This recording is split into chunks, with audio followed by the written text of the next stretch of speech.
इतिहास के झरोखे से क्या था पैंथर आंदोलन? दलितों की सामाजिक आजादी से कैसे जुड़ा है यह आंदोलन? हम गुस्से में थे। पूरे महाराष्ट्र में दलितों के खिलाफ अत्याचार बढ़ रहे थे। हम युवा थे, पढ़े लिखे थे और सड़कों पर उतरने के लिए तैयार थे। हमने अमेरिका में हुए ब्लैक पैंथर आंदोलन के बारे में पढ़ा था। ये युवा विद्रोही बुद्धिजीवियों का आंदोलन था। भारत के पहले आक्रामक दलित युवा संगठन दलित पैंथर के 3 संस्थापकों में से एक जेवी पवार कहते हैं, हम अपने आंदोलन को उनसे संबंधित मान सकते थे और इस तरह दलित पैंथर की शुरुआत हुई। अम्बेडकरवाद, मार्क्सवाद व नीग्रो साहित्य से प्रभावित इन लोगों ने उस जाति व्यवस्था के बहिष्कार को लक्ष्य बनाया जो उनके अनुसार ब्राह्मणवादी हिंदूवाद पर आधारित थी।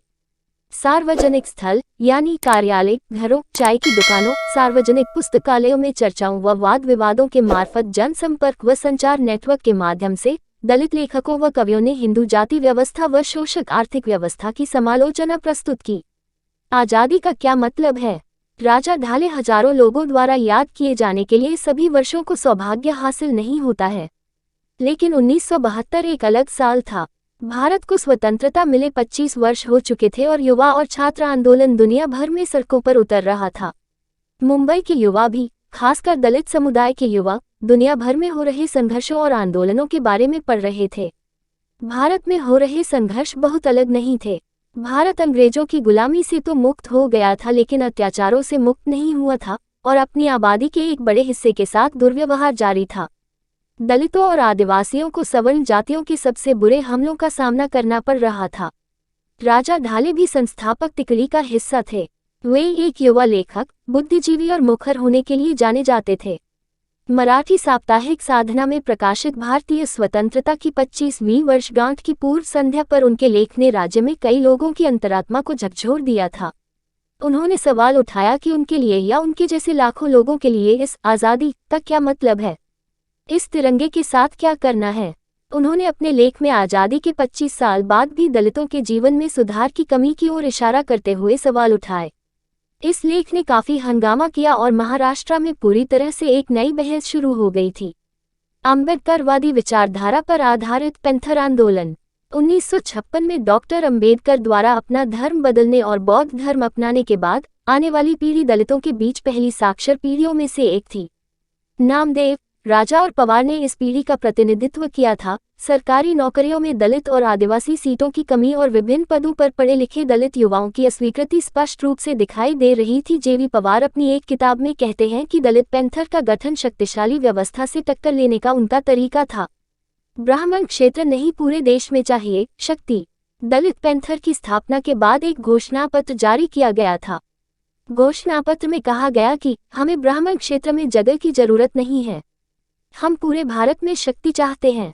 हम केवल मनुष्यों को व्यक्तियों के रूप में नहीं देख रहे हैं, हम यहाँ व्यवस्था को बदलने के लिए काम कर रहे हैं। हम मानते हैं कि उत्पीड़कों के दिल बदलने से हमारे खिलाफ अत्याचार नहीं रुकेगा, हमें उनके खिलाफ उठना होगा। इस आंदोलन ने पूंजीवादी शक्तियों के खिलाफ भी एक स्पष्ट रुख अपनाया। इसने कहा कि न्याय और समानता पूंजीवादी शक्तियों को हराने के बाद ही आएगी। राष्ट्रीय राजनीति और सामाजिक परिदृश्य पर दलित पैंथर का प्रभाव बहुत अधिक था। बहुत कम लोग जानते हैं कि बहुजन समाज पार्टी के संस्थापक काशीराम, जो उत्तर भारत में दलित राजनीति को नई ऊंचाइयों पर ले गए, दलित पैंथर से काफी प्रेरित थे। नामदेव धसाल ने एक बार दैनिक सामना में अपने कॉलम में लिखा था कि काशीराम हमसे पुणे में मिलते थे। उस समय वे साइकिल पर सवार होकर आते थे। फांसीवाद के खिलाफ था पैंथर आंदोलन। पैंथर भेदभाव, अन्याय, अत्याचार और फांसीवाद के खिलाफ था। आज की स्थिति अलग नहीं है। भारत भर के विभिन्न दलित संगठनों में पैंथर्स की भावना देखी जा सकती है। नामदेव की कविताएं आज के युवाओं के लिए भी प्रेरणा हैं। सुबोध मोरे, राजनीतिक कार्यकर्ता और दलित पैंथर की स्वर्ण जयंती समिति के संयोजक, ने कहा कि इसलिए पैंथर अभी भी अपने 50 के दशक में भी काफी प्रासंगिक है। राजनीतिक विश्लेषकों का मानना है कि इसे कोई इनकार नहीं कर सकता है कि दलित पैंथर ने सामाजिक, सांस्कृतिक, राजनीतिक क्षेत्र में जगह बनाई है। ये दलित पैंथर मुख्य रूप से एक राजनीतिक आंदोलन था, लेकिन उनके नेता अपने सांस्कृतिक कर्तव्यों से अच्छी तरह वाकिफ थे। कविताओं और उपन्यासों के माध्यम से और बाद में नाटकों, नुक्कड़ नाटकों और अन्य कला के माध्यम से दलित पैंथर ने तथाकथित मुख्यधारा की संस्कृति और राजनीति को चुनौती दी और एक निर्विवाद समानांतर आंदोलन खड़ा किया। इस आंदोलन ने दलितों और कार्यकर्ताओं को आवाज उठाने की जगह दी। वरिष्ठ पत्रकार विजय चोरमारे ने कहा कि ये दलित पैंथर की सबसे उल्लेखनीय उपलब्धि है। आंदोलन की मुख्य मांग: 1. आरक्षण के कानून और सामाजिक न्याय की नीतियों के अच्छी तरह से क्रियान्वयन की मांग। 2. जाति आधारित असमानता और भौतिक संसाधनों के मामले में अपने साथ हो रहे अन्याय के खिलाफ लड़ना। 3. दलित महिलाओं के साथ हो रहे दुर्व्यवहार का विरोध। 4. भूमिहीन किसानों, मजदूरों और सारे वंचित वर्ग को उनके अधिकार दिलवाना।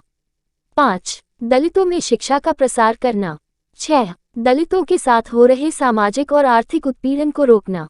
आंदोलन का परिणाम: 1. दलित पैंथर के आंदोलन के परिणामस्वरूप सरकार ने 1989 में एक व्यापक कानून बनाया। 2. इस कानून के अंतर्गत दलित पर अत्याचार करने वाले के लिए कठोर दंड का प्रावधान किया गया। 3. आपातकाल: 1975 के बाद के दौर में इस संगठन ने कई चुनावी समझौते किए।